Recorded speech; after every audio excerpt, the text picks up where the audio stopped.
अब मैं इसके नरेशन लिख के आगे के पॉइंट्स को करता हूं। यहां पे मैं लिख दूंगा premium for goodwill withdrawn by old partner, withdrawn by old partner. Sir ये नरेशन लिखना जरूरी है क्या? अरे बेटा, यदि मान लो क्वेश्चन में 4 नंबर में जनरल एंट्री मांगा है और आपने नरेशन नहीं दिया है, तो मतलब आप एग्जामिनर को इनविटेशन दे रहे हो कि प्लीज मेरा नंबर काटिए। ठीक है, तो ये लिखना ही है, फालतू बात नहीं करेगा कोई। ठीक है जी। अब मैं पॉइंट नंबर बी पे वापस आता हूं, क्योंकि मैंने ए और डी कर लिया है। अब बी पॉइंट क्या कहता है? बी पॉइंट कहता है that the value of stock and plant and machinery were to be reduce by 10%।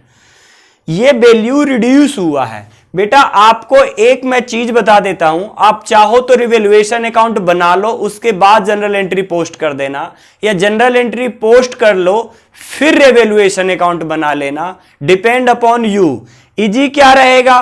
बेटा इजी दोनों ही है, जिसको जनरल आता है वो लेजर बना सकता है, जिसको लेजर आता है वो जनरल बना सकता है। मैं कैसे भी चल सकता हूं, इसीलिए इधर का पॉइंट मेरे ज्यादा काम के नहीं है, मैं मिटा देता हूं।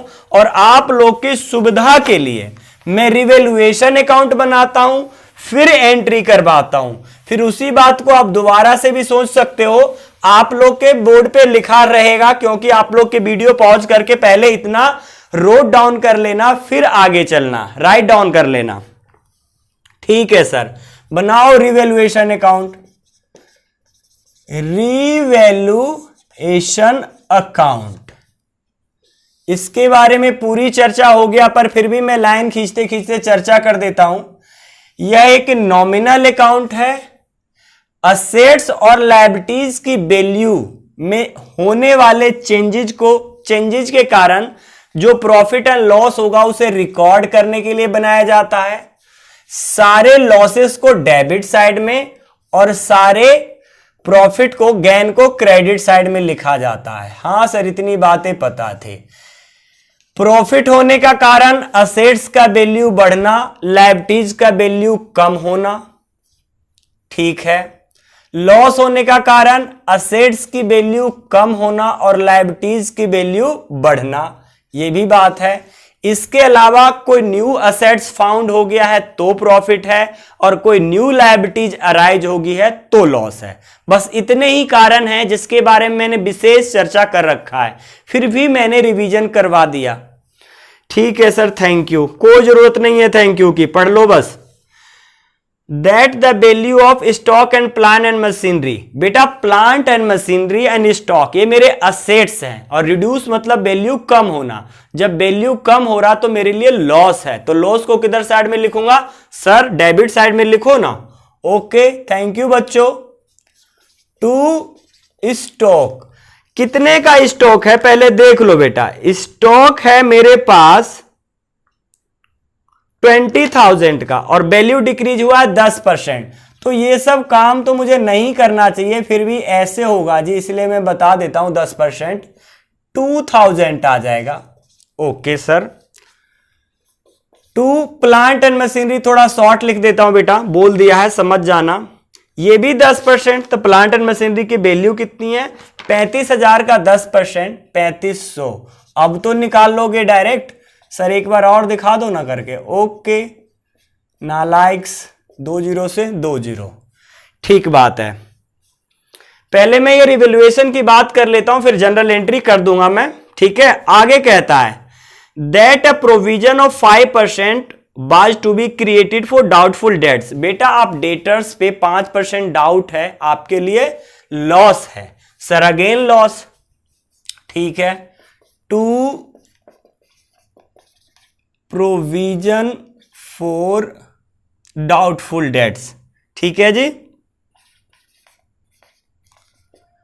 डाउटफुल डेट्स कितना है जी? 5%। 5% डेटर है मेरा 97,100 का 5% निकाल लो। 97,100 का 5/100, 5 सत्ते 35, और 5 नम 45 और 3 48, 485। कोई दिक्कत नहीं सर, अभी तो ऐसी कोई दिक्कत नहीं लग रही है। आगे चलो फिर। That the building account was to be appreciated by 20%। Building appreciate मतलब बढ़ना, इंग्लिश को पढ़ो। एप्रिशिएट मतलब बढ़ना, डेप्रिशिएट मतलब घटना। एप्रिशिएट हुआ मतलब मेरे लिए प्रॉफिट की बात है। हाँ सर, तो यहां पे लिख दो बाई बिल्डिंग। कितना परसेंट? 20%। बिल्डिंग है कितना? 50,000। 50,000 का 20/100। सर 10,000 सीधा लिख दो ना, अब तो हम होशियार हो गए। ओके, अब देखो कह रहा है investment worth 1400 not mention in the balance sheet were to be taken into account. बेटा एक इन्वेस्टमेंट मैंने कर रखा है 1400, जिसको मैंने बैलेंस शीट में पिछले बैलेंस शीट में मेंशन नहीं किया हुआ है, गलती से भूल गया कुछ भी, और अब मुझे करना है, तो मतलब मुझे असेट्स फाउंड हुआ है, तो मेरे लिए फायदा है। ये मेरे अनरिकॉर्डेड असेट्स हैं। क्या चीज है? Unrecorded assets. तो बाई इन्वेस्टमेंट कितने का? 1400 का। अब सर जनरल एंट्री करके दिखाओ ना। ओके, क्या जनरल एंट्री में बेटा? रिवैल्यूएशन डेबिट है, डेबिट में लिख दूंगा और बाकी सबको क्रेडिट में लिख दूंगा। लिख डालो revaluation account debit to stock, to plant and machinery और to provision for doubtful debts. 2000, 3500, 485, तो आ जाएगा 5895। कुछ दिक्कत है क्या? अच्छा जी, इसमें इन रिवैल्यूएशन क्रेडिट साइड में लिखा हुआ, तो रिवैल्यूएशन को क्रेडिट कर दूंगा और इन दोनों को डेबिट कर दूंगा। ठीक है, करो जी। Building account debit, investment account debit to revaluation. कितना कितना? 10,000 और 1400, 11,400। अब बच्चों तुम मान लो। सर ऐसे कैसे मान ले? नहीं, तुम मान लो, मैं कह रहा हूं इसलिए मान लो कि मैंने ये नहीं किया था, मैंने पॉइंट पढ़ के ये किया था। पहले जनरल एंट्री बना लिया था कि रिवैल्यूएशन अकाउंट डेबिट है, स्टॉक क्रेडिट है, पता चल गया था। ठीक है, क्योंकि इसकी एंट्री होता है revaluation account debit to stock, to plant and machinery और टू डाउटफुल डेट्स। ऐसे इसका जस्ट अपोजिट। अब मैं लेजर, जनरल से लेजर बनाता तो रिवैल्यूएशन डेबिट था, मैं डेबिट साइड में आता और क्रेडिट वाले आइटम्स को लिख देता। ठीक है, फिर रिवैल्यूएशन क्रेडिट है, मैं क्रेडिट साइड में आता और डेबिट वाले टर्म्स को लिख देता। So simple. जनरल आता है तो लेजर कोई हुआ नहीं, और लेजर आता है तो जनरल कोई हुआ नहीं। ठीक बात है? हाँ सर ठीक बात है। एक बार मैं सामने से हट जाता हूं, आप अपनी जनरल एंट्री देख लो, उसके बाद मैं मिटा भी सकता हूं, क्योंकि मुझे अभी काफी कुछ इसमें बताना है। ठीक है जी, देख लिया। अब मैं क्या करूंगा? लेजर अकाउंट को क्लोज करूंगा, जो टोटल ज्यादा दोनों साइड में रफली करूंगा कहीं भी। वैसे तो ये साइड देख के ही ज्यादा लग रहा, तो आप डायरेक्ट भी कर सकते हो, नहीं तो आप अलग अलग करना। 11,400 एक, और इधर का ज्यादा है और इधर का कम कितना आया था? 5985। तो ज्यादा में से कम बैलेंसिंग फिगर इधर निकलेगा, तो इधर मैं बांट दूंगा to partners capital old ratio में। सर क्या बांटोगे? बेटा मेरा क्रेडिट ज्यादा है, डेबिट कम है, तो प्रॉफिट होगा, प्रॉफिट बांटूंगा। डेबिट साइड में बट रहा है मतलब प्रॉफिट। ठीक है, अनुराग में और भावना में। कैसे बांटोगे? 11,400 में से इन सब का टोटल 5985 माइनस कर दोगे, जो बचेगा उसे ओल्ड रेशो में 2:1 में बांट दोगे। किस में बांट दोगे? 2:1 में बांट दोगे। ठीक है, कैलकुलेशन मैं कैलकुलेटर पे करूंगा, आप लोग कर लेना, मैं 1 मिनट में लिख दे रहा हूं आंसर। इसका आ जाएगा 3610 और इसका आ जाएगा 1805।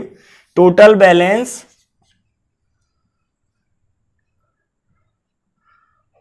515। ओके, ये हो गया काम मेरा डन। अब मैं कैपिटल अकाउंट बनाऊंगा एंड बैलेंस शीट भी बनाऊंगा। ठीक है,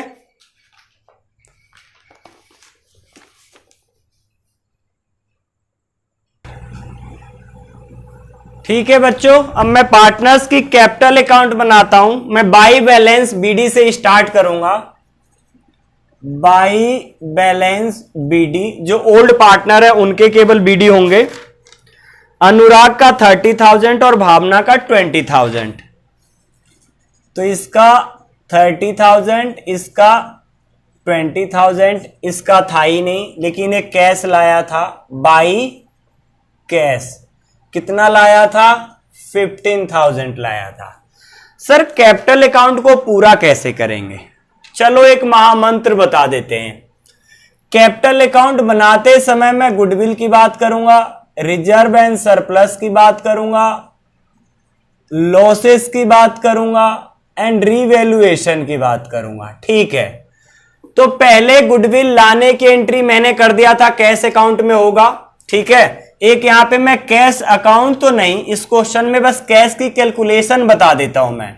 कैश आएगा तो प्लस कर देना और जाएगा तो माइनस कर देना। यदि अकाउंट बनाना है तो जितने पैसे आए कैश अकाउंट के डेबिट साइड में और जाएंगे तो क्रेडिट साइड में। इसमें मैं अकाउंट बना के नहीं दिखा रहा, बस कैश की कैलकुलेशन सिखा रहा हूं। तो पहले से मेरे पास कैश कितना था? 1200 था। ठीक बात है। फिर मेरे पास पैसा आया 15,000 कैपिटल के लिए और 6,000 प्रीमियम फॉर गुडविल के लिए। ठीक है, तो पहला एंट्री मैंने गुडविल लाने की एंट्री कर दिया था। ठीक है, अब बांटने की एंट्री मैंने किया था, तो क्या हुआ था? एंट्री हुआ था premium for goodwill to partners capital. तो पार्टनर्स कैपिटल क्रेडिट और premium for goodwill, sorry partners capital credit, हाँ ठीक है, और प्रीमियम फॉर गुडविल को लिख दिया मैंने क्रेडिट साइड में। कितना कितना आया था? आप लोग के पास बेटा है 4,000 और 2,000। कहां पे है? कॉपी में है, यदि आपने नोट किया होगा तो। ठीक है, गुडविल लाने की एंट्री कर दी मैंने, बांटने की एंट्री कर दी। क्वेश्चन कहा हुआ तो मैं ले जाने की भी बात कर देता हूं। यदि आप लोगों ने ऐसा नहीं किया तो क्वेश्चन हो जाएगा गलत। मतलब सारी एंट्री लाने की, बांटने की क्वेश्चन कह रखा है तो ले जाने की, और बैलेंस शीट में गिवन रहता तो रिटर्न ऑफ करने की। चारों एंट्री में विचार करने के बाद इसे काट दूंगा कि गुडविल से रिलेटेड सारी बातें हो गया। ठीक है, लाने की एंट्री कर दी, बांटने की, ले जाने की मैं बैलेंस शीट में चेक कर चुका हूं, है नहीं। यदि होता तो मैं वो काम भी कर लेता। फिर उसके बाद रिजर्व एंड सरप्लस है ही नहीं, बैलेंस शीट के लायबिलिटी साइड में मिलेगा। लॉसेस बैलेंस शीट के एसेट साइड में मिलेगा, ये भी है नहीं। तो बात रह गया रिवैल्यूएशन का। रिवैल्यूएशन डेबिट है तो पार्टनर्स कैपिटल अकाउंट क्रेडिट होगा। तो बाई यहां पे लिख देना रिवैल्यूएशन। और बेटा ये दोनों कैश गया था तो यहां पे माइनस भी आप करना ना भूले। कितना कितना सर? ये तो रिवैल्यूएशन 3610 और 1805। सारी बातें मैंने कर लिया, मतलब मेरा कैपिटल अकाउंट गलत नहीं हो सकता। जो टोटल ज्यादा दोनों साइड लिखने के बाद मैं बैलेंस शीट निकाल लूंगा और मेरा कैश भी निकल के आ जाएगा। इससे तो ये कट गया, तो कितना आ जाएगा जी? 16,200। 16,200 बैलेंस शीट में अब ये वाली कैश आएगा बेटा, जो मेरा अब बचा है। पहले से कैश कितना था, कितना आया, कितना गया, ये सारी कैलकुलेशन मुझे करना ही पड़ेगा। ओके सर, करेंगे। अब बस बात रह जाती है बैलेंस शीट की। इसकी टोटलिंग कोई बच्चा मुझे करके जल्दी जल्दी बता दो। एक ने कह दिया 15,000, थैंक यू 15,000, तो मतलब इसका बैलेंस सीडी भी कितना? 15,000। बाकी बच्चे कैलकुलेशन करो जल्दी। 50832 सही बताया। 23805, 2000 घटा दो तो 21805। इसका भी बता दो बेटा। 01673 37610। इसमें से 4000 घटा दो तो 33610। राइट है। यहां पे बैलेंस शीट, पहले बैलेंस शीट बनाने का एक तरीका बता देता हूं, जिंदगी भर याद रखना। बैलेंस शीट बनाते समय कोई दिमाग ही नहीं लगाना, दिमाग नहीं है तो भी चलेगा। 1 अप्रैल 2017 को बनाना है मुझे।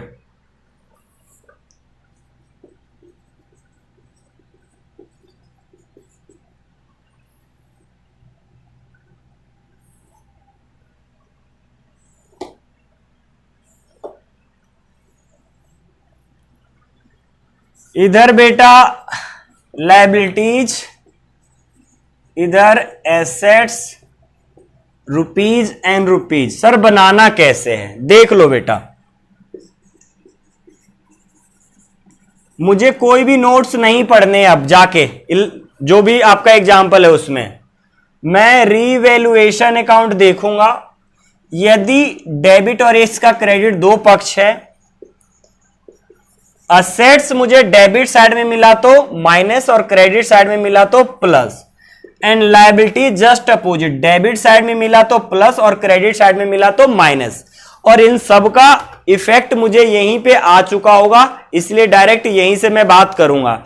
तो जो भी चीज मैं पोस्ट करूंगा उसे मैं ध्यान कर लूंगा। क्रेडिट से रिलेटेड बातें ना तो डेबिट साइड में है ना ही क्रेडिट साइड में है, तो क्या करें सर, सेम टू सेम लिख दो। सेम टू सेम लिख दो। कितना है 65900। अच्छा जी। अब कैपिटल्स सर 20,000 30,000 नालायक, मैंने कैपिटल अकाउंट बनाया क्यों है जब मुझे पुराना ही लिखना होता तो। नहीं, नया लिखो। अनुराग, भावनाएं, मोनिका के कितना कितना 33,610, 21,805 और 15,000। इन सब का टोटल करो जल्दी, मैं तो कैलकुलेटर पे कर रहा हूं।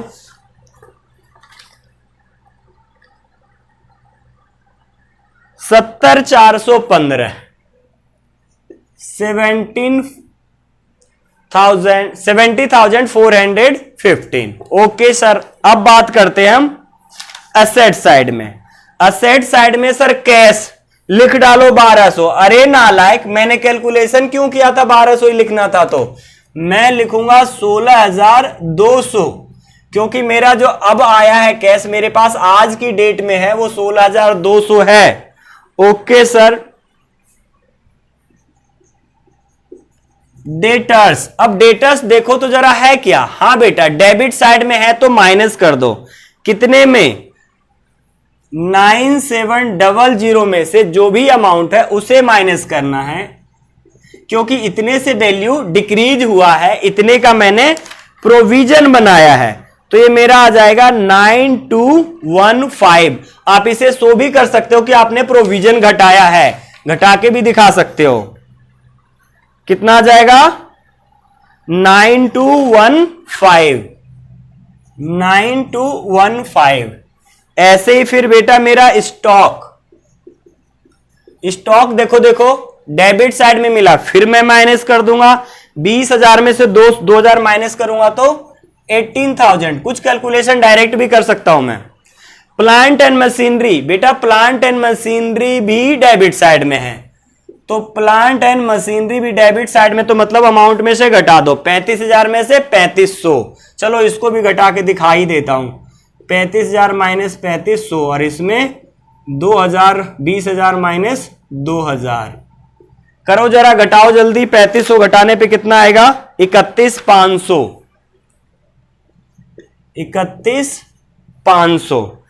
उसके बाद बिल्डिंग। बिल्डिंग मेरा किस साइड में है, क्रेडिट साइड में। देखो यहां पे रिवैल्यूएशन के क्रेडिट में यदि कोई भी एसेट्स मिले मुझे तो मैं प्लस कर दूंगा, ठीक है। तो बिल्डिंग में मैं प्लस कर दूंगा, कितना 50,000 में जितना भी इंक्रीमेंट हुआ था 10,000, तो यह आ जाएगा 60,000। उसके बाद एक बात और ध्यान रखना है, यदि कोई न्यू असेट्स फाउंड हुआ है तो असेट साइड में, और यदि कोई न्यू लायबिलिटीज मुझे मिलता तो लायबिलिटी साइड में मैं डाल देता। तो मुझे एक इन्वेस्टमेंट मिला है, वो इन्वेस्टमेंट मैं डाल देता हूं, कितने का, 1400 का। बेटा दोनों साइड का टोटल ऑटोमेटिकली बराबर आया तो आपका आंसर सही है, अदरवाइज गलत है। यह बात आप ध्यान रखना। 1,36,315 मेरा गलत नहीं आ सकता, बहुत कम, ठीक है। देख लो बेटा एक बार दोबारा से मैं बैलेंस शीट का ट्रिक बताना चाहूंगा। कुछ नहीं ध्यान करना है, सारा क्वेश्चन मैंने पढ़ रखा है, उसके अलावा मैंने कैश की कैलकुलेशन कर रखा है। जब भी पुरानी बैलेंस शीट से नई बैलेंस शीट बनाऊंगा तो उससे रिलेटेड बातें मैं रिवैल्यूएशन में ढूंढूंगा कि है कि नहीं है। यदि मैं लायबिलिटीज साइड की पोर्शन काट रहा हूं तो मैं लायबिलिटीज देखूंगा कि डेबिट में है कि क्रेडिट में। डेबिट में है तो उस अमाउंट को प्लस कर दूंगा और क्रेडिट में है तो माइनस कर दूंगा। कुछ भी नहीं है तो सेम टू सेम। असेट्स के लिए यदि उस चीज को मैं डाल रहा हूं डेबिट साइड में है तो माइनस और क्रेडिट साइड में है तो प्लस। ये महामंत्र है, कहीं नहीं मिलेगा ऑल इंडिया में, ना आज तक सुना होगा, ना देखा होगा, ना देखोगे। तो इसलिए इसको माइंड में अच्छे से नोट कर लो, बैलेंस शीट कभी गलत नहीं हो सकती। जबकि पार्टनरशिप में किसी भी बच्चे से कम्युनिकेट करना, बोलेगा पूरा क्वेश्चन हो जाता बट बैलेंस शीट अटक जाता है, उसका रीजन यही है कि उसके पास प्रॉपर मेथड नहीं है। Okay guys, bye. यदि बच्चों वीडियो अच्छा लगा करे तो शेयर लाइक सब्सक्राइब कर दिया करो। नालायकों कहने की बात है क्या ये?